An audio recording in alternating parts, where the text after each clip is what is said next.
दोस्तों, आज मैं फिर आप लोगों के सामने इंडिका बुक के 55 पार्ट को लेकर के, अध्याय को लेकर के फिर मैं आप लोगों के सामने आया हूँ उस रहस्यों से पर्दा उठाने के लिए जिसको कहा जाता था यज्ञ। यज्ञ में क्या क्या होता है और क्या क्या होता था, ये मैं आप लोगों को बताने जा रहा हूँ। और यज्ञ का जो मंत्र है, वो मंत्र में क्या क्या गंदी गंदी हरकतें लिखा गया है, ये सब आप लोगों के सामने पेश करने जा रहा हूँ। तो दोस्तों, आप लोग बुक समरी फिशरमैन इंडिया के इस चैनल के पर जो आप लोग बने हुए हैं, और सभी दर्शकों को मेरा सादर प्रणाम, नमस्कार।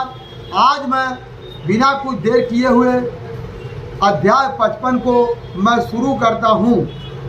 जब राजे राजवाड़े का समय था, किसी जमाने की बात, जब यहाँ पर धर्म हावी हो गया, ब्राह्मणी व्यवस्थाएं हावी हो गई, तो उस समय की बात मैं आप लोगों के सामने रखता हूँ। तमाम वेद पुराणों में आप देखेंगे कई ऐसे अश्लील बातें लिखा हुआ है संस्कृत में, कई अश्लील बातें लिखा हुआ है संस्कृत में। वो मेरे पास किताब भी है, उसका नाम है किताब का शूद्र बनाम अंग्रेज। शूद्र बनाम अंग्रेज आज भारत के सारे ग्रंथों का, उसमें बाकायदे से श्लोक से लेकर के श्लोक संख्या कितना है, पेज संख्या कितना है, कहाँ कहाँ अश्लील हरकतें लिखी गई है भारत के मूल निवासियों के साथ, उस संस्कृत के दौरान क्या क्या उनके साथ गलत दुर्व्यवहार किया गया है, सारी बातों उस बुक में लिखा हुआ है। अब मैं बात करता हूँ आपको इंडिका बुक का उस चीज को मैं उजागर करता हूँ जो हमें और हमारे भारतीय समाज को शर्मसार करता है। आधुनिक युग के बाद वैदिक यज्ञों के प्रचंड सार्थक दयानंद को भी लीपापोती करने के बाद मानना पड़ा है कि वह अश्वमेध यज्ञ ऐसा होता था। अपनी पुस्तक सत्यार्थ प्रकाश में लिखा है, इस विभिन्न प्रक्रिया के दौरान गोरखपुर के एक राजा की अपनी पत्नी को असहनीय दर्द होने के कारण उसकी यज्ञशाला में ही मृत्यु हो गई। अब कैसे हुआ? उन्होंने कई जगह पर अपने पुराणों में लिखा है, राजा जब यज्ञ करता हो तो उसकी पत्नी यज्ञकर्ता के साथ वह यज्ञकर्ता के मनोकामना की पूर्ति करे अथवा नहीं करती है तो उसे घोड़े के साथ वह करना पड़ेगा। दोस्तों, कहने में भी शर्म लग रहा है, ये आप लोगों को संक्षेप में समझ में आ गया होगा।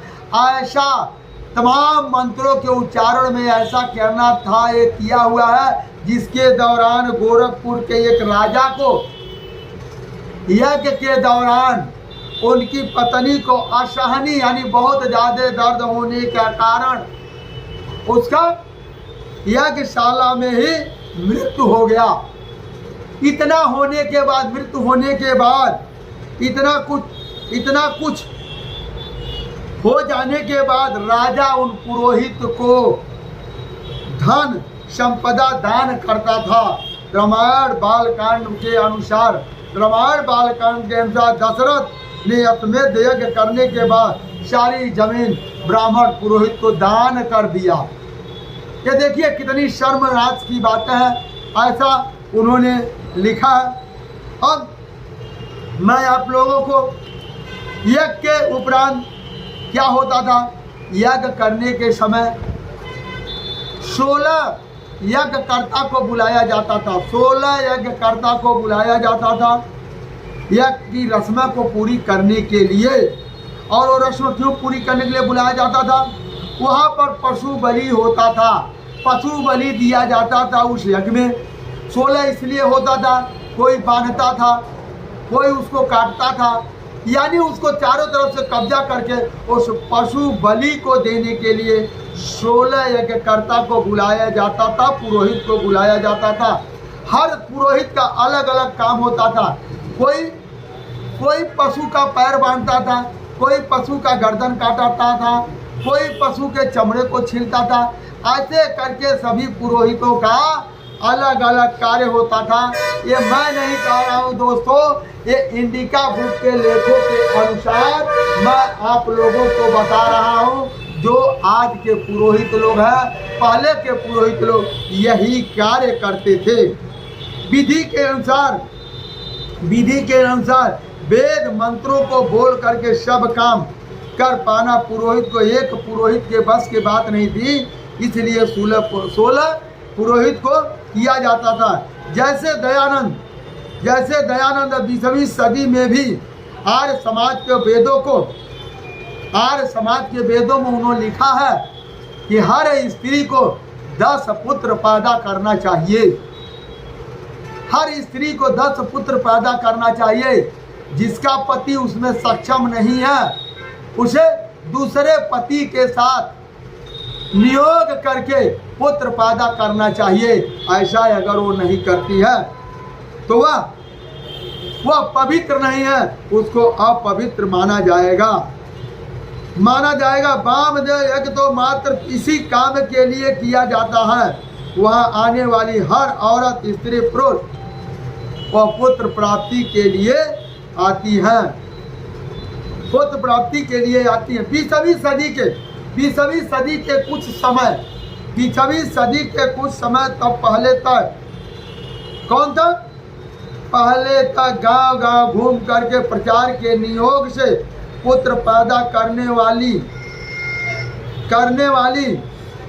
नियोग से पुत्र नहीं पैदा करने वाली दूसरे पति के साथ जो औरत पुत्र पैदा नहीं करती है वह पापी कहलाएगी। ये कौन किया है? दयानंद सरस्वती। इसको आज लोग महान मानते हैं। ये दयानंद सरस्वती का ये कहना है, जो औरत दूसरे पति के साथ मिल करके बच्चा नहीं पैदा करती है वह औरत पापी मानी जाएगी। ऐसा कहना किसका है? दयानंद सरस्वती जी का कहना है। आचार्य चतुर्सेन के अनुसार, आचार्य चतुर्सेन जो अपने बुक लिखे हैं, बुकों के अनुसार महाराजा रावण, यहाँ पर क्या लिखा गया है? अदर किताबों में रावण को राक्षस बताया गया है, लेकिन वो अपनी किताबों में क्या लिखते हैं? महाराजा रावण ने यज्ञ में पशु काटने, शराब पीने तथा इस प्रकार की अश्लीलता करने पर पाबंदी लगाई। रावण ने क्या किया? शराब पीना, पशु काटना और यज्ञ में यज्ञकर्ता के साथ उस राजा का या जो भी यज्ञ करवाए उसकी पत्नी यज्ञकर्ता के साथ उसको नियोग करना पड़ता था। और इसके लिए राजा रावण ने क्या किया? पशु बलि काटने से लेकर के शराब पीने तक और उस यज्ञकर्ता के साथ पत्नी को नियोग करने तक उन्होंने एक छिद्र काम को, इस छोटे नीच काम को सर्वप्रथम दुनिया में रावण ने रोक लगाया। रोक लगाने की वजह से रावण क्या हो गया? राक्षस बना दिए गए। किसके माध्यम से? तीसरी सदी में जो वेद पुराण लिखे गए उसमें रावण को राक्षस बना दिया गया।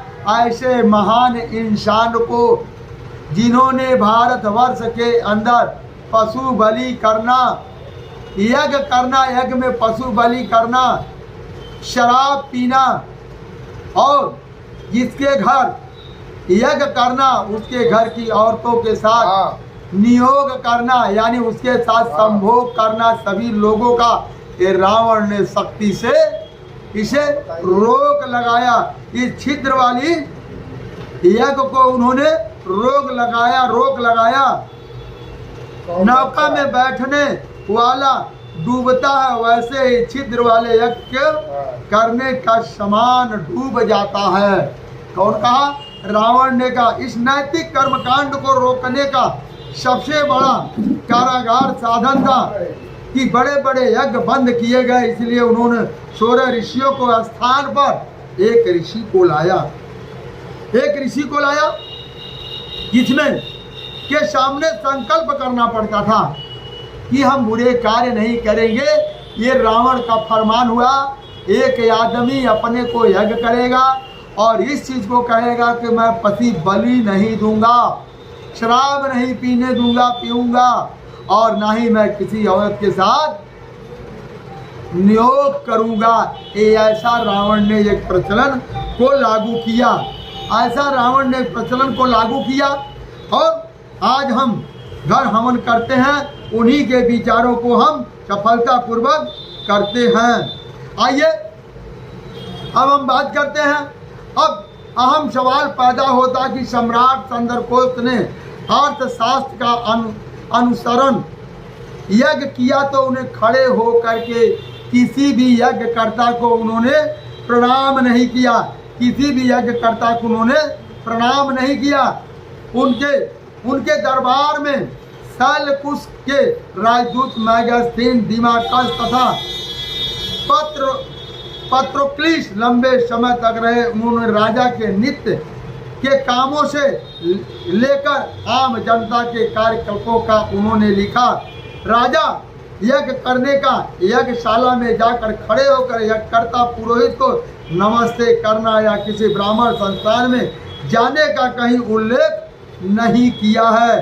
दोस्तों, ये ऐसा हमारे भारतवर्ष में ऐसा ला करके ऐसे ऐसे दुर्व्यवहारों के साथ भारत के जनता को ठगने का कार्य किया गया है। दोस्तों, ये यज्ञ जो है पर्सनल एक आदमी के लाभ पहुंचाने के लिए होता है, और वह आदमी आज जो है जिनसे यज्ञ करके धन लेता है, अपने बच्चों को पढ़ाता, अपना परिवार को चलाता है, उन्हीं को नीच कहता है।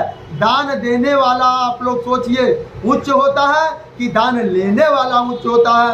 दोस्तों, इन्हीं सब विचारों के साथ मैं आज अपनी वाणी को समाप्त करता हूं। आज अगले पार्ट में फिर मैं 56 पार्ट में फिर मैं आप लोगों के सामने हाजिर होऊंगा। दोस्तों, आज का विचार मेरा यहीं पर समाप्त होता है। जय हिंद, जय भारत, जय